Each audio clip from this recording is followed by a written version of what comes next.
আসসালামু আলাইকুম। ছোট এবং সুন্দর একটা ছাদ বাগান আজকে আমার সামনে পড়লো। আমি চিন্তা করলাম আপনাদের সাথে একটু শেয়ার করি। আসলে এই ছাদ বাগানগুলো যে কতটা উপকারী, কতটা বেনিফিশিয়াল, আসলে আপনি যখন এগুলার কাছে যাবেন তখন আপনি বুঝতে পারবেন। আপনাদেরকে পুরোটা ছাদ বাগান আমি দেখাবো।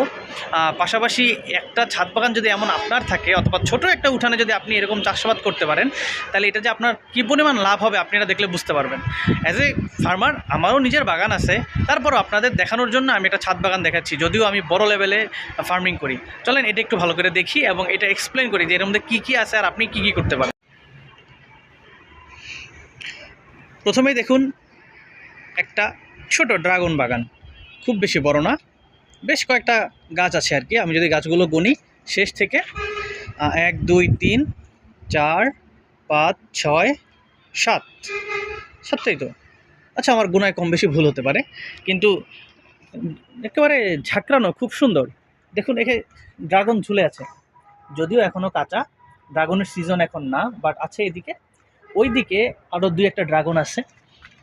এই এই যে এখন এই ড্রাগন বাগানের যে মালিক, ওনার সাথে আমার কথা হয়েছিল। ওনার কথা হচ্ছে যে উনি এই ছোট বাগানটা থেকে প্রায় 40-50টার মতো ড্রাগন খাইতে পারছিল এই সিজনে। এটা নিঃসন্দেহে খুব ভালো একটা দিক এবং সুন্দর একটা দিক। তো আসলে আপনি যদি এত সুন্দর ছোট একটা বাগান থেকে 40-50টা ড্রাগন খেতে পারেন, এটা কিন্তু আপনার ফ্যামিলিতে বিশাল একটা সাপোর্ট দেয় ফলের ব্যাপারে। আর এটা যে 100% পিওর সেই ব্যাপারে তো কোনো সন্দেহই নেই। এবং আপনার সৌন্দর্য এবং মন ভালো করার জন্য তো এটার বিকল্প নাই, এটা আর বলতেই হবে না। দেখুন এখানে একটা কলি বের হয়ে আছে, আরেকটু ভিতরে যদি যাই এখানে আরেকটা বের হয়ে আছে। এমন ছোট ছোট অনেকগুলো ড্রাগনের আসলে কলি বের হয়ে আছে। এরপর যদি এখানে আসি, এখন হচ্ছে আমাদের বাংলাদেশে অক্টোবর মাস। তো যেহেতু অক্টোবর মাস, সেহেতু আমরা অক্টোবরের দিকে লাল শাক বা মূলা শাক খুব একটা পাই না। কিন্তু দেখুন ওনার এখানে লাল শাক ছিল, বাট একবার খাওয়া হয়ে গেছে, কয়েকবার হয়তো খাওয়া হতে পারে, কিন্তু আমি একবার বলতেছি, এখানেও ছিল। এবং এখানে যদি দেখি মূলার শাক কিন্তু স্টিল আছে এখনও, মূলার শাকটা এখনও আছে, মূলার শাক শেষ হয় নাই, ফাঁকে ফাঁকে লাল শাকও আছে। এরপর আমরা এখানে আসতে পারি অ্যালোভেরা, পুঁই শাক,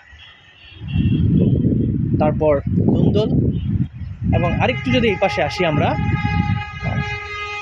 বেগুন গাছ, একটা বেগুনও সুন্দর ঝুলতেছে। পাশাপাশি এখানে কলমি শাক, ওয়ান অফ মাই ফেভারিট শাক। কলমি শাক সবসময় ভালো লাগে, যদিও বর্ষাকালে পাওয়া যায়। এরপরে আছে আপনারা দেখতে পারেন এখানে পাট শাক, এবং সাইডে সুন্দর একটা পেয়ারা গাছ, লেবু গাছ এবং অন্যান্য ছোট শাক মিলিয়ে, এবং মোস্ট ইম্পর্ট্যান্ট হচ্ছে লেটুস পাতাও আছে ওইদিকে। তো আসলে সব মিলিয়ে ছোট একটা বাগান যদি আপনার কাছে থাকে এরকম, আপনি কিন্তু খুব ভালো একটা বেনিফিট এখান থেকে নিতে পারেন। আর ওই উপরে আরও কিছু গাছগাছরা আছে, চলেন এবার আপনাদের ওগুলো দেখাই। আচ্ছা,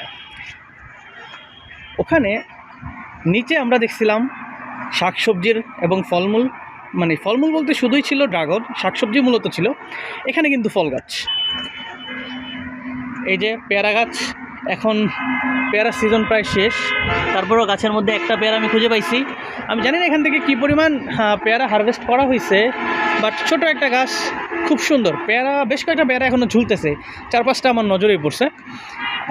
পেঁপে গাছ মাশাল্লাহ অসাধারণ, এক কথায় অসাধারণ। এখানে আবার একটু সবজি পাওয়া গেছে, বরবটি। আপনারা যারা বরবটি খেতে ভালোবাসেন, বরবটি সম্পর্কে তো আলাদা করে বলার কিছু নাই, খুবই স্বাদের একটা সবজি। পাশাপাশি এখানে যদি আসি আমরা, sorry for the sound, actually সাইডেই এখানে হাইওয়ে রোড, যার কারণে সাউন্ডের জন্য দুঃখিত। এখানে একটা বড়ই গাছ, এবং বড়ই গাছে ফুল আছে, যদিও এখন বড়ই গাছে ফুল থাকার কথা না, বাট যেহেতু বড়ই গাছে ফুল আছে তার মানে হচ্ছে এই বড়ই গাছটা 12 মাসই বড়ই গাছ।